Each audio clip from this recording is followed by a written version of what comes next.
สบายดีสบายดีท่านผู้ชมเนาะสบายดีFCของเบาบนำกันเบัดสู่คู่สู่คนพี่น้องเอ้ยบ่ว่าสิอยู่ภายในหรือว่าอยู่ต่างประเทศพี่น้องปาดตัวคลิปนี้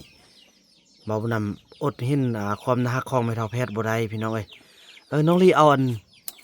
นนั้นเลยดูเพิ่นเอาถ้วยเอาบ่วงออกมาล้างสลีเอิ้นว่าไอ้น้ำบ่แม่เฒ่าแพทย์ล้างถ้วยเอาซั่นเพิ่นว่าพุ่นล้างถ้วยล้างหม้อพี่น้องเอ้ยโอ้น่ารักเนาะคักนั่นนี่นะพี่น้องไปเบิ่งเด้อคนป้าโถปุ่น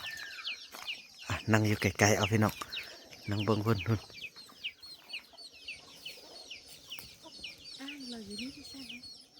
จ้าซองให้เราดูเอาสไลด์มาให้เราพร้อมเด้อสกอตพร้อมโอ้หลังถ้วยนึกาโถ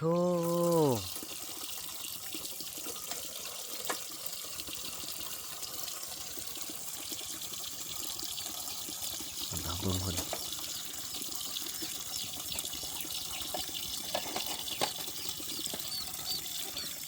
สาลียิ้มเปยคนแฟนคนมา ถึกใจเลยตี้คนนี้นะมักแล้วมันเนาะยอมรับเมื่อคืนนี้กาเพิ่นก็มาพยายามทำข้าวพี่น้องเลยเออน้องบอกเขาล้างนั่นนี่แหละบอกเราเด้อนี่โอ้ล้างไปเมียนคนเลยแสดงซาลีนี่บอกให้ล้างโอ้เปิดแบบบุฟเฟ่เลยไม่เป็นไรแสงแดดมาจัดเต็มที่แล้วมื้อนี้นะ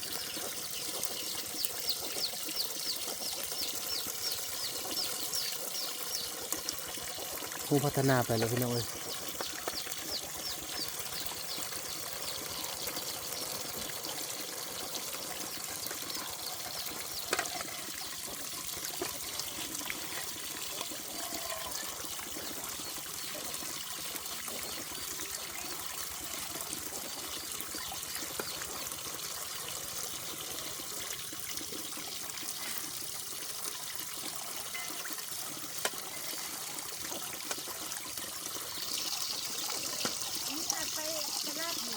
จะไปตลาดเอา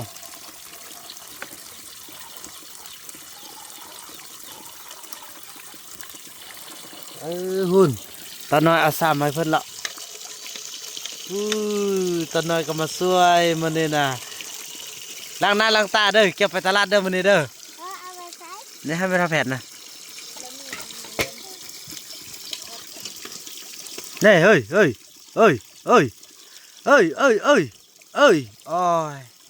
ไม่ทำแผนมันเราหูนวกเนอะ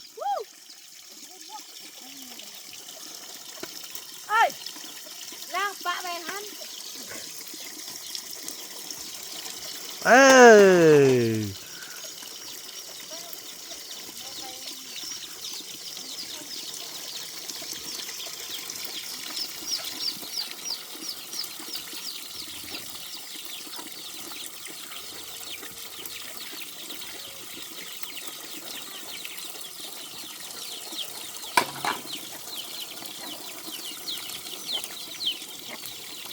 พี่น้องเนาะนะฮักลายเมทัลแฟดเฮา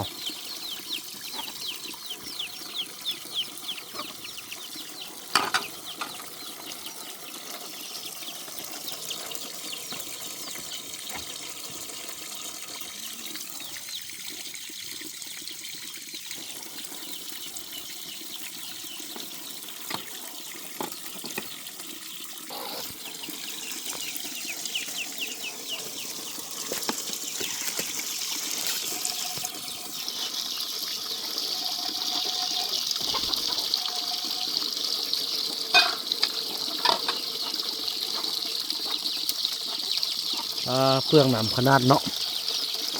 เป็นยังพี่น้องเอ้ยดีกว่าเพิ่นสิบ่อันนั้นเนาะดีกว่าเพิ่นสิบ่สร้างรางพี่น้องเอ้ยแดดอยู่ดอก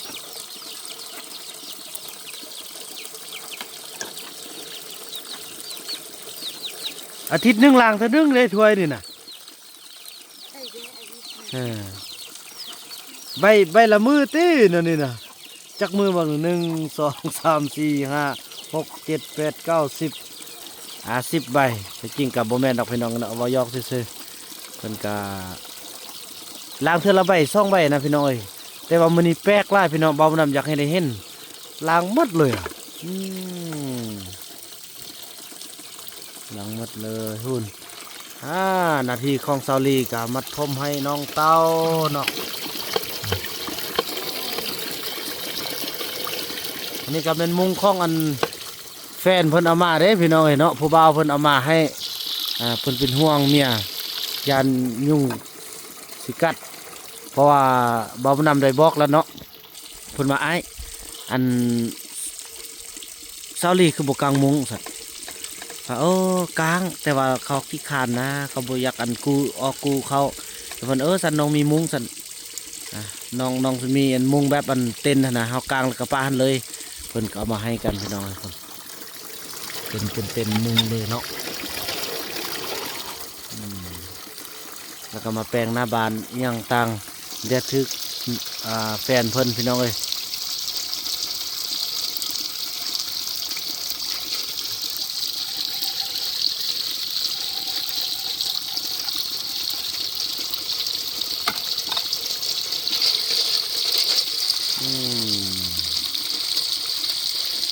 ชีวิตใหม่ของพอต้องเหลืองเลยพี่น้องเอ้ยเนาะ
เฮ้ยปอไก่ไล่ขนาดเนาะเป็นน้ำเต้ามาตีไก่ยังไล่เนี่ยมั้ยโอ้ยไก่พี่น้องเอ้ยมันยัวเลยไก่นะวันนี้จะได้ออกไปซื้อหัวอาหารแล้วก็สาลีพี่น้องเอ้ยข้าวโพดเนาะยาแม่เจียวอนเพิ่นได้ส่งมาช่วยเหลืออีกแล้ว200 เหรียญพี่น้องเอ้ยเนาะซื้ออาหาร100 เหรียญโดยซื้ออาหารให้พ่อต้องเหลือง100 เหรียญอาหารไก่100 เหรียญพี่น้องเอ้ยเนาะ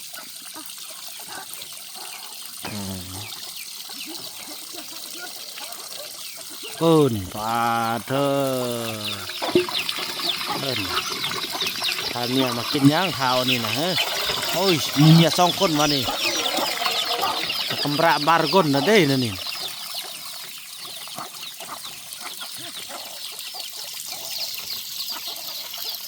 เขาเฮ็ดจักเวลาล้างถ้วย เมทาแพทล้างถ้วยมันโอ้เมทาแพทลูกกับมันได้ยังมันอ่ะเด้อใกล้สิแล้วโอ้ดีใจพี่น้องเอ้ยอันนี้มันต้นมักเครือพวงเนาะทางแม่จันทลีคำวงศามายามสุดนั้นเนาะเพิ่นมา อาบน้ำแม่ทัพแพทย์แล้วเพิ่นก็มาปลูกเด้พี่น้องเอ้ยนี่ขึ้นให้เพิ่นได้นี่นะนี่ฝั่งนี้ทางลมก็เป็นหัวคานี่ทางข้างตาน้อยนี่ก็แม่นกกล้วยนี่พี่น้องเอ้ยเนาะนี่อ่า แล้วอันนี้ต้นไหนต้นไม้สำเร็จบาทนี่แต่คนสิคือจบว่าคนสิอันปิดบ่อน้ำนะรุ่นนี้ในรุ่นอันแบบมักลืมนะพี่น้องเลย ต้น นะ โพเด็ก โอ้เดี๋ยวอันยังจับกองอยู่เนาะคุณเฮ้ยไอ้นกนะนี่เติมเบอร์โอ้ปิดนั่นก่อนปิดนั่นก่อนนี่พี่น้องมาแล้วอ่ะต้องลืมลูกปิดไก่ฮะเด็ก กริบนี่นั่นนี่โอ้เนาะลูกกินปิดได้ เด้อได้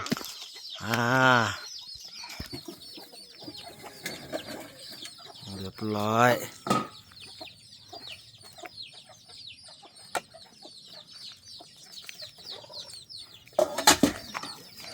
เท่าหน่อยขี่ลังอย่างนี้น้องเพิ่นก็สร้างเซ่เนาะเพิ่นไล่ไก่พี่น้องเลย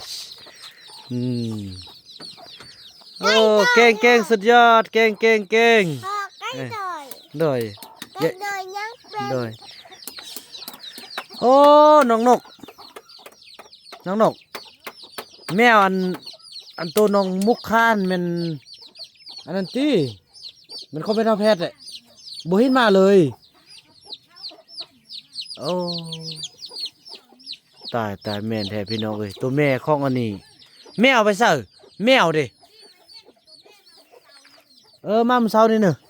พ่อลูกเห็นก่อน พี่น้องเอ้ยเนาะบ่บ่นำบ่นฮักเลยน้องมุกนะ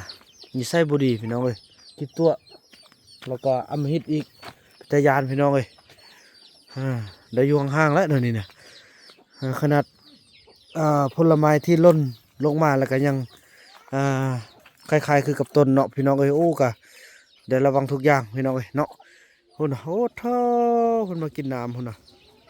พาลูกคนมากินน้ำแล้วนี่เลี้ยงไก่ดีเลี้ยงลูกดีพี่น้องไก่อยู่เขตนี่เนาะโดยเฉพาะก็คือพันธุ์ที่พ่อแม่เพิ่นเลือกมาให้พี่น้องเอ้ยแต่ละโตก็ถือว่าโอ้เลี้ยงลูกรักษาลูกได้ดีลูกคิดดื้อไร ขี้ดื้อไล่ลูกบ่ต้องขี้ดื้อเดี๋ยวบ่ต้องไปจับไก่บ่ต้องไปฆ่าแมวเด้อแบบลูกอย่าเรื่องลูกมันใจยิ้มลูกเนี่ยมันสิถึกเอาถือว่าจังซั่นแล้วพี่น้องเนาะถือว่าคลิปนี้บ่าวนำจะขออนุญาตจบคลิปกันสำนี้ก่อนเด้อพี่น้องเอ้ยเนาะแล้วพบกันใหม่ในคลิปต่อไปพี่น้องเอ้ยคลิปนี้บ่าวนำขอกล่าวคำว่าสบายดีบุญนอนบ่ทันตื่นเถอะ